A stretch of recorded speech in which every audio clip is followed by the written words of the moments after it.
ازيكم عاملين ايه؟ وحشتوني جدا جدا جدا. يا مساء الفل عليكم، يا مساء الورد، يا مساء الياسمين، يا مساء المحبة، يا مساء الجمال، يا مساء كل حاجة حلوة عليكم يا رب.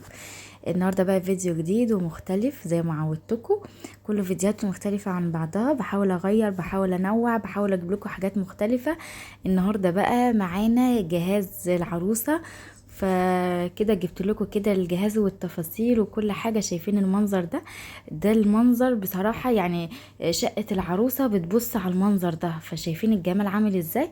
ودي بقى العربيات اهي ورا بعضها. انا معرفتش اصور لكم كويس والله، على قد ما اقدر كنت باخد لقطات كده بحيث اوريكم وافرجكم الجهاز بتاع العروسة في الصعيد بيبقى عامل ازاي، او العزال بتاعها زي ما بتسموه او زي ما بتسموه، جهاز عزال زي ما تحبوا تسموه.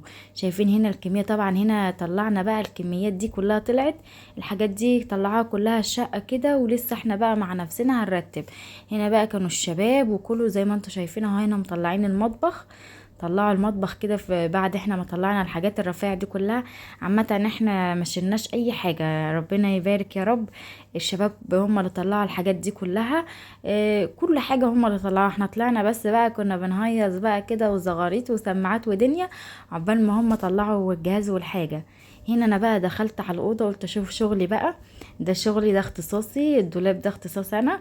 قلت بقى ابتدي بقى كده جاهز. طلعوا لي بقى الهدوم وكل حاجه طلعوها لي كده، وابتديت ان انا اطبق كده في الهدوم واجهزها وارصها بطريقه جميله، وهتشوفوا معايا ان شاء الله باذن الله الرصة بتاعت الدولاب والتفنيش النهائي.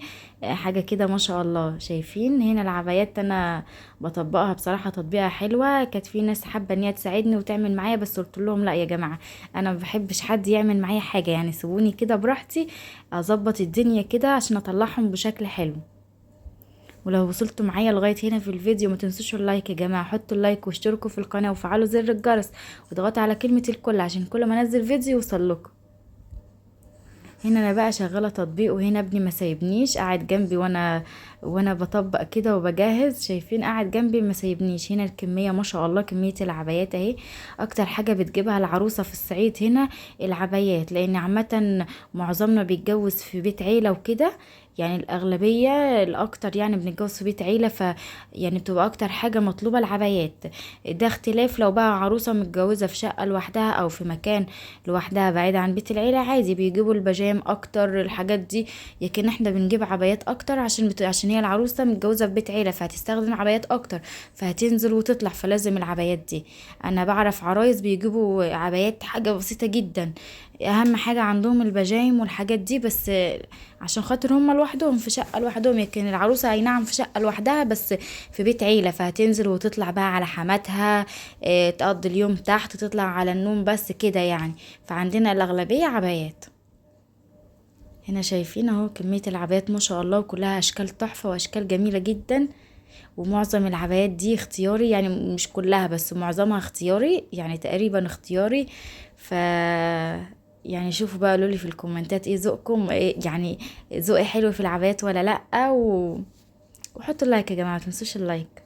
انا بقالي فتره ما منتجتش، يعني بقالي فتره كبيره ما نزلتش فيديوهات وما منتجتش فيديوهات، فمتلخبطه بقى والله. فيلا بقى مش مشكله، كل ما اقول هتحمس وهنزل فيديوهات اكتر برجع اكسل تاني. مش عارفه فيه والله، مش عارفه بصراحه، بس يلا الحمد لله على قد ما اقدر بحاول كل فتره كده اصور فيديو وانزله.